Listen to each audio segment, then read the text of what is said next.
Hello बच्चों, English भाषा में एक शब्द है कैन, CAN कैन। तो आज हम लोग कैन का प्रयोग सीखेंगे कि कैन का प्रयोग कहाँ पे होता है और कैसे करते हैं। आइए पहले कुछ वाक्यों को देख लेते हैं। यहाँ पर एक वाक्य है आई कैन रन। इसका हिंदी में अनुवाद होगा मैं दौड़ सकता हूँ। इसी प्रकार दूसरा वाक्य है राधा कैन डांस।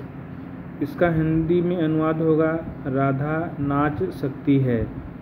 इसी प्रकार अगला वाक्य है यू कैन डू इट। इसका होगा तुम यह कर सकते हो। अगला वाक्य है द चाइल्ड कैन स्विम। बच्चा तैर सकता है।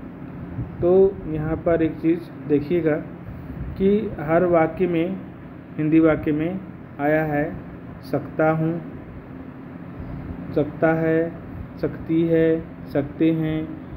तो यहाँ पे यह जो सकता है, सकती है, सकते हैं, इनके लिए इंग्लिश वाक्य में कैन, CAN कैन शब्द का यूज़ किया जाता है।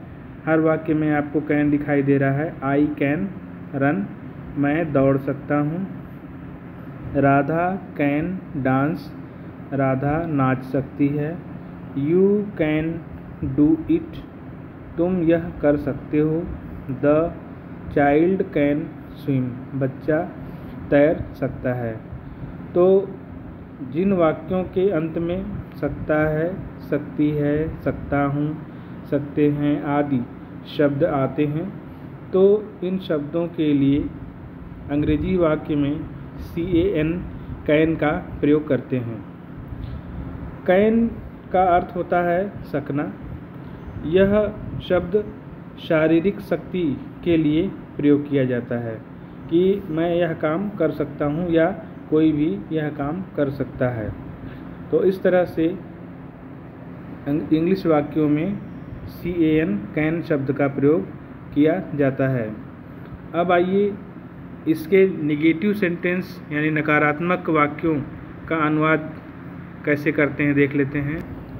उदाहरण के रूप में कुछ नेगेटिव सेंटेंसेस आपके सामने हैं। नकारात्मक वाक्य he can not do it, वह यह नहीं कर सकता।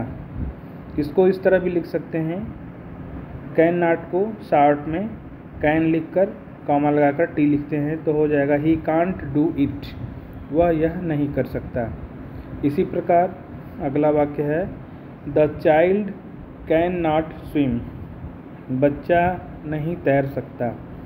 तो इसको इस तरह भी लिख सकते हैं द चाइल्ड कांट स्विम, बच्चा नहीं तैर सकता।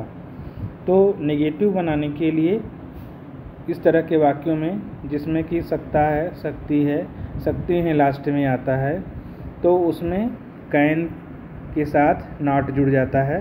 जैसा कि आप देख रहे हैं he can not do it, the child can not swim.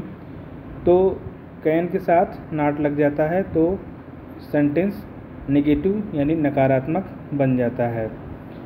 एक चीज़ और ध्यान दीजिएगा यहाँ पे कि जब कैन नॉट पूरा लिखते हैं तो कैन नॉट जो है यह एक साथ लिखना चाहिए, क्योंकि कैन नॉट एक शब्द है, इसे मिलाकर ही लिखना चाहिए। जैसा कि यहाँ आप देख रहे हैं कैन नॉट अलग अलग नहीं लिखना चाहिए। ऐसा नहीं लिखना चाहिए कि कैन यहाँ लिख दें और फिर थोड़ा सा स्पेस देकर नॉट लिखें। नहीं, कैन नॉट एक साथ लिखना चाहिए, क्योंकि कैन नॉट एक शब्द है और इसे हमेशा मिला करके ही लिखना चाहिए। तो इस तरह से कैन नॉट या फिर इसका शॉर्ट फॉर्म कांट का प्रयोग करके वाक्य को नेगेटिव बनाया जा सकता है। अब आइए ऐसे वाक्य जिनके अंत में सकता है, सकती है, सकते हैं आता है, उनका इंट्रोगेटिव सेंटेंस यानी नकारात्मक वाक्य, प्रश्नवाचक वाक्यों का अनुवाद कैसे करेंगे यह देख लेते हैं। तो पहले कुछ उदाहरण देख लेते हैं। क्या तुम यह कर सकते हो? तो यहाँ पर यह देखिए कि सबसे पहले वाक्य में क्या शुरू हो गया है, यानी क्या सबसे पहले आ गया है। तो ऐसे वाक्य जिनमें जो वाक्य क्या से शुरू होते हैं, क्या तुम यह कर सकते हो, तो यहाँ पे जो है क्या करते हैं, अनुवाद में सबसे पहले कैन लिखते हैं और इसके बाद कर्ता, उसके बाद क्रिया और इसके पश्चात अन्य चीज़ें। तो यहाँ पर जो है वाक्य है, क्या तुम यह कर सकते हो, तो इसका अनुवाद हो जाएगा कैन यू डू इट। क्या तुम कर सकते हो, कैन यू डू इट। इसी प्रकार से दूसरा वाक्य देखते हैं, क्या तुम डाकखाने जा सकते हो, तो यहाँ भी वाक्य में क्या शब्द पहले आ गया है, तो इसका अनुवाद भी इसी प्रकार करेंगे जैसे पहला वाला वाक्य था। यहाँ भी सबसे पहले कैन लिखेंगे, can you go to the post office. क्या तुम डाकखाने जा सकते हो, can you go to the post office. आइए कुछ और वाक्य देखते हैं प्रश्नवाचक कैन से संबंधित। राम कहाँ जा सकता है, तो यहाँ पे प्रश्नवाचक शब्द बीच में आया है सेंटेंस के, कहाँ, वाक्य के बीच में आया है, बीच में कहाँ शब्द। तो इस तरह के वाक्यों में जिसमें कि प्रश्नवाचक शब्द बीच में आता है, तो वहाँ प्रश्नवाचक शब्द की पहले अंग्रेजी लिखते हैं। राम कहाँ जा सकता है, तो इसका अनुवाद हो जाएगा, पहले कहाँ की अंग्रेजी लिखेंगे वेयर, इसके बाद फिर कैन लगाएंगे, इसके बाद कर्ता राम और फिर क्रिया गो। तो राम कहाँ जा सकता है, इसका अनुवाद हो जाएगा वेयर कैन राम गो। राम कहाँ जा सकता है, वेयर कैन राम गो। आइए अगला वाक्य देखते हैं, तुम क्या पढ़ सकते हो, तो यहाँ भी प्रश्नवाचक शब्द बीच में आया है, क्या शब्द, तो इसका अनुवाद भी जो है इस वाक्य की तरह ही करेंगे। सबसे पहले क्या की अंग्रेजी लिखेंगे, तो हो जाएगा वाट, इसके बाद फिर कैन लगाएंगे, फिर कर्ता और फिर क्रिया, तो हो जाएगा वाट कैन यू रीड। तुम क्या पढ़ सकते हो। अगला वाक्य है, तुम क्यों नहीं पढ़ सकते हो, तो यहाँ पर जो है तुम क्यों नहीं पढ़ सकते हो, इसका अनुवाद करेंगे। सबसे पहले क्यों की अंग्रेजी से लिखेंगे, तो हो जाएगा वाई, फिर कैन, फिर कर्ता लिखेंगे यू नॉट रीड। यहाँ पर चूँकि प्रश्नवाचक नकारात्मक वाक्य है, तो यहाँ पर कैन और नॉट को अलग अलग करना पड़ेगा क्योंकि इनके बीच में कर्ता लिखा जाता है।